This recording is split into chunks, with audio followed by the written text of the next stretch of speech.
अस्सलाम वालेकुम वरहमतुल्लाहि वबरकातुहू। दोस्तों अली हसन अब्बासी किताब आहे प्यासी धरती रमदा बादल नाविल निगार सिराज किस्त 5 आई। अनूअ जी ज़िंदगीअ जो वहकिरो हाणे लह वारे बदिरां उभारो वहण लॻो। हिन खे पंहिंजी मौजूदा ज़िंदगीअ जी हर शइ खां बुछां अचणु लॻी हुई। हिन खे पंहिंजे साथियुनि जे मुंहं में नवां नक्शा नवां आसार नज़र अचणु लॻा। हिन खे पहिरियों भेरो बाजीअ जी शकिल में हिकु अजीब सख़्ती ऐं चालाकीअ जा घुंज नज़र आया। बाजीअ जे कमरे जी सजावट मां कंहिं सूंहं बदिरां हिन खे बदज़ौक़ी ऐं अजायो ॾेखु नज़र आयो। हिन खे पंहिंजे समूरनि साथियुनि अवेस सुल्तान ऐं मंज़ूर लाइ दोस्ती ऐं भाइपीअ बदिरां हिकु नई क़िस्म जो जज़्बो उभरी आयो, जंहिंमें नफ़रत बदिरां चिड़ ऐं कक थी वरची पवण जो अहसासु वधीक नुमायां हो। हिन खे पंहिंजे कमरे मां सुख ऐं सुकून बदिरां हिकु नई बेआरामी ऐं बंदिश जो अहसासु थियणु लॻो। हीअ दुनिया हिन जी दुनिया न रही हुई। उन अहसास हिन खे उदास करे छॾियो।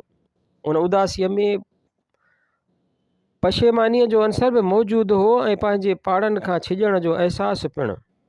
जीअं जीअं चित्रकार ऐं सोरठ जे वेझो थींदो वियो, तीअं तीअं हिन जे वजूद में हेजान उथल पुथल ऐं हलचल ईंदी वई।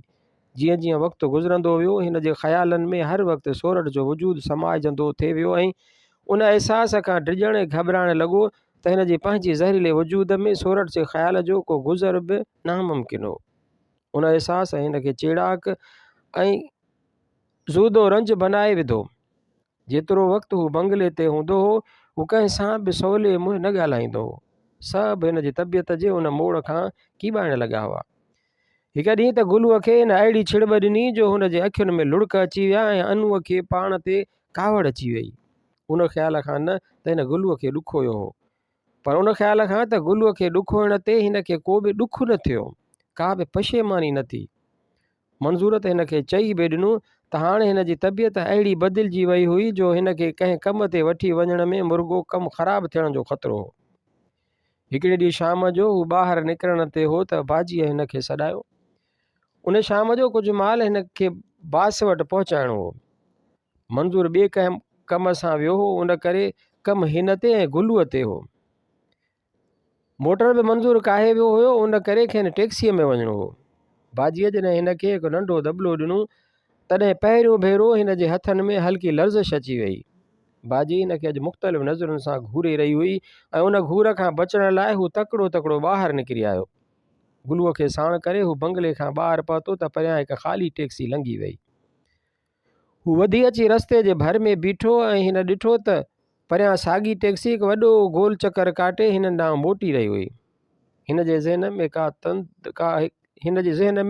का तंद हिकु भेरो ज़ोर सां लर्ज़ी वई।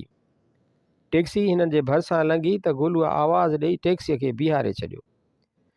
गुलू हुन खे छॾे, ॿी टैक्सीअ में हलंदासूं। टैक्सीअ जे बीहण खां अॻु अनूअ चयो, साॻी ॻाल्हि आहे, ॿी टैक्सी अलाए केॾी महिल मिले। ईअं चई गुलू टैक्सीअ में पोयां वेही रहियो ऐं हिन ॿाल जो दॿलो खणी पंहिंजे भर में रखियो। लाचार अनू बि अॻी सीट ते वेही रहियो। जॾहिं टैक्सी ॿुधायल हंध ॾांहुं हलणु लॻी तॾहिं हिकु ॻाल्हि ॾांहुं वरी बि हिन जो ध्यानु खजी वियो। हिन चयो, भाई मीटर त हेठि कर। साईं, मीटर जी कहिड़ी ॻाल्हि आहे? अवी अमीर माण्हू आयो, जेकी वणेव सो ॾिजो। टैक्सीअ वारे अहिड़ीअ तरह चयो ॼणो त हू हुन सवाल लाइ अॻे ई तयारु हो। उहा का नई ॻाल्हि न हुई, पर तॾहिं बि अनूअ खे इत्मीनान न थियो ऐं हिन जो हथु पतलून जे खीसे में रिवाल्वर ते ॼमी वियो ऐं अंदरि ई अंदरि हिन सैफ़ लाहे छॾी। हिन जे समूरे जिस्म जूं तंतूं छिकजण लॻियूं हुयूं ऐं हू पाण ते ज़ाब्ते रखण लाइ पंहिंजे जाइ तां हटी अॻु भरो रेढ़ी आयो। ऐं उन वक़्तु हिन खे पंहिंजे पोयां पुलिस जी जीप नज़र आई। रतु तेज़ीअ सां हिन जे दिमाग़ में मिलणु लॻो ऐं हिन खे पंहिंजे कननि जूं पापड़ियूं ॾंभजंदे महसूसु थियूं। हिन टे ॾींहं अख सां टैक्सीअ वारे ॾांहुं ॾिठो। टैक्सीअ वारो इत्मीनान सां शीशे मां पोयां ईंदड़ जीप खे ॾिसण में मऊ हो। अनूअ ओचितो हथु वधाए गाॾीअ जो स्विच बंदि करे छॾियो ऐं हिकिड़े हथ सां डैशबोर्ड खे झलींदे हिन टंग वधाए ओचितो ब्रेक ते पेरु खोड़े छॾियो। गाॾीअ खे हिकिड़ो ज़ोरदार झटको आयो ऐं गाॾी हल्को मोड़ खाई बीही रही। उन ओचिते झटके जे करे ड्राइवर जी छाती ज़ोर सां स्टीयरिंग ते लॻी। अहिड़ीअ तरह मोट खाधी जो अनूअ खे घड़ीअ लाइ उहो ख़्यालु थियो त हिन जो कंधु न भॼी पियो हुजे। साॻीअ घड़ीअ में पोयां वेठल गुलू बि उछल खाई अची अॻीअ सीट जे मथां किरियो। अनु रड़ कई, गुलू भॼ त भॼूं पुलिस। ईअं चई अनु गाॾीअ मां लही हिक तरफ़ भॻो ऐं उन वक़्तु पंहिंजे पोयां हिन हिकिड़ो वॾो ठका ॿुधो। हिक घिटीअ तरफ़ मुड़ंदे हिन ॾिठो त जीप ब्रेक लॻण जे बावजूदु ज़ोर सां अची टैक्सीअ जे पोयां टकराई। हिन जे टंग में जेतिरी सघ हुई सो भॼंदो रहियो। रस्तनि जा माण्हू हैरत मां हिन खे ॾिसंदा रहिया ऐं हू घिटियूं मटाईंदो वरी हिक वॾे रस्ते जे मुंड ते बीही रहियो। हू टैक्सीअ खां त घणो अॻे निकिरी आयो हो, पर हिन अञा बि पाण खे महफ़ूज़ न सम्झो। साम्हूं हिन बस तेज़ीअ सां ईंदे ॾिठी। रस्ते जे ट्रैफ़िक जो ख़्यालु कंदे लूह ॾेई हू हलंदी बस में चढ़ी पियो। हिन जे सहकण जे आवाज़ ते बस जे कंडक्टर भुण भुण कंदे चयो, साला ईअं ई त मरनि था। हिक ख़ाली जाइ ते वेहंदे हिन पंहिंजे सहक ते ज़ाब्तो आणण लाइ सिगरेट कढी दुखाई ऐं हिकु डिघो कश हणंदे पंहिंजे माहौल जो जाइज़ो वरितो। हिन सां गॾु वेठल तोड़े हिन जे साम्हूं वेठल माण्हू हैरत मां हिन जी परेशानी ऐं बेचैनीअ खे ॾिसंदा रहिया। कनि जे अखियुनि में हमदर्दी हुई त कनि जे अखियुनि में महज़ तजसुस। उन्हनि नज़रुनि खां तंग थी हू अॻिए स्टॉप ते लही पियो। कुझु वक़्तु पैदल हलंदो रहियो ऐं पोइ हिकु दरवाज़े ते रोशनियुनि में लिखियल लफ़्ज़ बार पढ़ी हू अंदरि लंघी वियो। हू हिन बार में कॾहिं बि न आयो हो। पीअंदे बि हिन खे महीना थी विया हुआ। उन्हनि ॾींहंनि हिन खे दरअसल पीअण जो ख़्यालु ई न आयो हो। हिक टेबल ते वेहंदे हिन विस्कीअ जो ऑर्डर ॾिनो। विस्कीअ जे पहिरें गिलास न रुॻो हिन जी घबराहट खे घुटे छॾियो, हिन में एतमाद बि मोटी आयो ऐं हू थधे दिमाग़ सां समूरे वाक़िए ते सोचणु लॻो। बार बार हिन जे ज़हन में उहो शक थे जाॻियो त ही समूरो मामिलो हिननि खे ॼाणी वाणी झलाइण लाइ रिथियो वियो हो। छा भाॼीअ वारा हिननि मां कक थी पिया आहिनि? पर छा हिननि खे उहो डपु न थिए थियो त जेकॾहिं हू झलिजी पिया त हू पुलिस खे सभु कुझु ॿुधाए छॾींदा? न, हिननि खे को बि डपु न हो। जेसीं ताईं पुलिस खे नोटनि जा बंडल मिलंदा रहंदा पुलिस हिननि खे हथ बि न लाहींदी। हिन सोचियो, पर पुलिस नेठि बि त केस चालान कंदी ऐं कोर्ट में जेकॾहिं हू सभु कुझु ॿुधाए छॾीनि त पोइ? पर बि हू कोर्ट खे छा ॿुधाए सघंदा? समूरा वाक़िया जेके बि हेसि ताईं थिया आहिनि, नतीजो भाॼीअ वारनि खे शायदि कुझु न थिए ऐं हू ॿई गुलू ऐं हू पक सां फांसी खाई वेंदा। उन महिल साम्हूं दरीअ मां थधिड़ी हवा जो झूटो आयो ऐं हिन जे जिस्म में सियाटो पइजी वियो। हू ॻच वक़्तु उते वेठो पीअंदो रहियो ऐं जॾहिं हिन पंहिंजी दिमाग़ी कुवत खे सुस्तु थींदो ॾिठो तॾहिं हू बिल ॾेई ॿाहिरि निकिरी आयो। टैक्सीअ में चढ़ी हू उते आयो जंहिं जाइ खे विसारण लाइ हिन अलाही केतिरा जतन कया हुआ। राणीअ जे दरवाज़े अॻियां पहुची हिन जे ज़हन में हिकु तूफ़ान मची वियो। राणीअ जो तसवुरु कंदे सभु वाक़िया हिन जे अखियुनि अॻियां घुमी विया। हिन खे यकीन ई न थे आयो त अॼु हिन जी आज्ञा करण लाइ राणी मौजूदु न हूंदी। हू जॾहिं मथे पहुतो त घुंघरूअ जी छम छम सां घड़ीअ लाइ ॼण त राणी हिन जी तसवुर में मोटी आई। उहो ई वेहण जो अंदाज़, उहे ई साधन वारा, उहा ई पोड़ी सोपारियूं ऐं सोइड़ी। हिकु छोकिरी पेर अॻिते वधाए घुंघरुनि जी पटी ॿधी रही हुई ऐं हिन खे ॾिसी जॾहिं छोकिरीअ मुंहुं मथे कयूं तॾहिं हिन जे तसवुर जी दुनिया कंहिं शीशे जे रांदीके वांगुरु किरी चूर चूर थी वई। हिन छोकिरीअ में कपिड़ा लटा ऐं सजावट त साॻी हुई, पर राणीअ जो को बि अंग न हो। अलाए छो हिन जे वात मां निकिरी वियो, राणी किथे आहे? साधन जे छेड़खानी ओचितो चुप थी वई। घुंघरू ॼण त पंहिंजो साहु रोके बीह रहिया। सोइड़ीअ जी कतर कतर बि रोकिजी वई। साधन वारा हिन खे सुञाणंदे माज़ीअ जे ग़मखाने में झाती पाए ख़ामोश निगाहनि सां हिन ॾे ॾिसणु लॻा, ॼण हिन खे चवंदा हुजनि, हाणे आयो आहीं राणीअ जी पुछा करणु।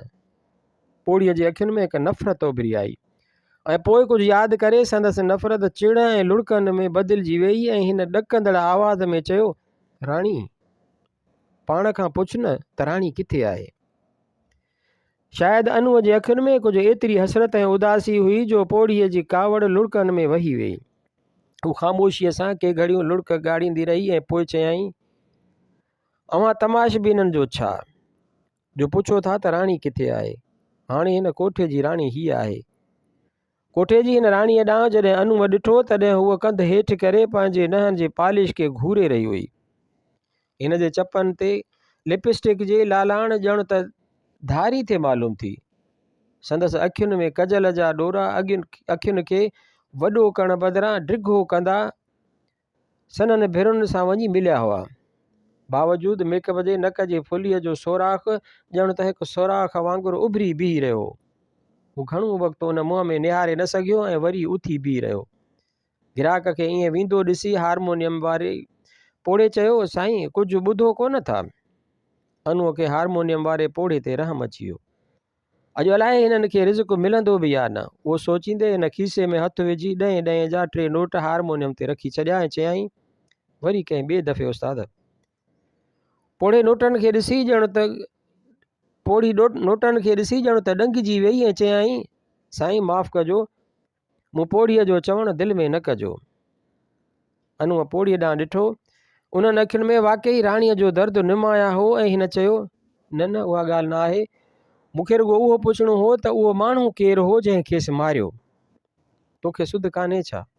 ऐं पोइ उन सवाल जो ख़ुदि ई जवाबु ॾींदे पोड़ीअ रोंदे चयो, मूं शल ख़ुदा जो कहर पवेसि, मूं हरामी शौक़त हो, ॿियो वरी केरु? शौक़त? पोइ पुलिस छा कयो? पुलिस हिन बाज़ार जे ॿिनि माण्हुनि खे शक में झले वेई, जिन खे बि अखियुनि ॾिठी शायदि ई न हुजण करे छॾे ॾिनऊं। पुलिस खे त खपे पैसो, सो दिलि ते मिलनि, सो शौक़त ते आङुर बि न रखियाऊं। तो त पुलिस खे ॿुधायो हूंदो न? अनूअ बेख़्यालीअ मां चयो, मूं असांखे हिन बाज़ार में विहणो आहे साईं, उहे ॻाल्हियूं त रोज़ु पयूं थियनि ऐं शौक़त सां वेर विझी ऐं केतिरो वक़्तु जेरी रहां, दिलि जो सूरु दिलि में रखी वेठी खेसि पिटियां, माना अलाह साईं असां गुनाहगारनि जी दुआ न त पिट खणी क़बूल करे। शौक़त हिन जे कननि में घड़ीअ लाइ अहिड़ी ज़ू थियण लॻी जीअं कननि तां ताड़ी लहण वक़्तु थींदी आहे। हिन जूं ॿई मुठियूं एतिरो भीड़जी वियूं जो हिन जूं आङिरियूं ॾकण लॻियूं ऐं पोइ हू कुझु सोचींदे कोठीअ तां हेठि लही आयो। बंगले ते पहुची हू सिधो बाजीअ जे कमरे ॾांहुं हलियो आयो। कमरे जो दरवाज़ो बंदि हो ऐं अंदरां कंहिंजे ॻाल्हाइण जो आवाज़ु अची रहियो हो। हिन कन लाइ ॿुधण जी कोशिशि कई, पर आवाज़ु एतिरो घिॿियल हो जो हिन जी सम्झ में कुझु न आयो। हिन आङुर सां ठक ठक कई त कंहिंजे कुर्सी रेड़ण जो आवाज़ु ॿुधाई। दरवाज़ो खुलियो त मंज़ूर खे पाण ॾांहुं घूरींदे ॾिठाई। तूं काॾे गुम थी वहीं अनु? अनूअ को बि जवाबु न ॾिनो ऐं चुपचाप हिकु कुर्सीअ ते वेही रहियो। बाजीअ बि हिन ॾांहुं घूरे ॾिठो ऐं चयाईं, पी आयो आहीं? हिन रुॻो कंध सां हाकार कई ऐं पोइ कंध हेठि करे पंहिंजे बूट में निहारण लॻो। जॾहिं ॿियो को सुवाल न थियो तॾहिं हिन ख़ुदि पुछियो, गुलू किथे आहे? असां खां थो पुछी? गुलूअ जी ख़बर त तोखे हूंदी, बाजीअ कावड़ मां चयो ऐं अनूअ खे पक थी त कावड़ बि न बनावटी हुई। मूं सम्झो त हेसी ताईं अव्हां खे ख़बर पइजी वई हूंदी। हिन बिल्कुलु मासूमियत मां जवाबु ॾिनो, असांखे त ख़बर पइजी वई, पर पहिरीं तोखे अची ॿुधाइणु घुरिबो हो। माल जो अलॻि नुक़सानु थियो, माण्हू जुदा झलियो ऐं हीअ रहियसि पी खाई हाणे घर मोटियो आहे। बाजीअ जी कावड़ में हाणे टोक बि अची वई। हिनखे दिलि ई दिलि में बाजीअ ते खिल अचणु लॻी, पर ॿाहिरां हू बिल्कुलु मिसकीन सूरत बनाए वेठो रहियो। जवाबु छो नथो ॾीं? वात में मुंग पिया अथई छा? अजीब ॻाल्हि आहे, पुलिस खां भॼी निकिरण ते साराह जे बदिरां दड़का पिया मिलनि। अव्हां जे इतला लाइ अर्ज़ु आहे त पुलिस मुंहिंजे पोयां हुई ऐं जेकॾहिं आउं हुन वक़्तु तुर्त ई बंगले ॾांहुं मोटी अचां हा त आउं बि झलिजां हा। ऐं हाणे हिनखे कावड़ अचणु लॻी हुई। कावड़ खां हिन जुमिलो बि पूरो न कयो। बाजी कुझु चवण ते हुई, पर मंज़ूर जो हेसी ताईं चुपचाप हिन खे ॾिसंदो रहियो। चयो, सो त चङो कयई, पर गुलूअ खे ईअं छॾे वञण बि त ठीकु न हो। आउं छा करियां? गुलूअ खे चयुमि त भॼूं। मूं सम्झो त गुलू बि भॼण में कामयाबु थींदो, पर शायदि हू भॼी न सघियो। किथे आहे गुलू? लाकअप में, ॿियो वरी किथे हूंदो? बाजीअ ख़ार मां चयो। पोइ कुझु बंदोबस्तु थियो या? अनूअ खे उन सवाल जो जवाबु अॻे ई सुझियो थिए।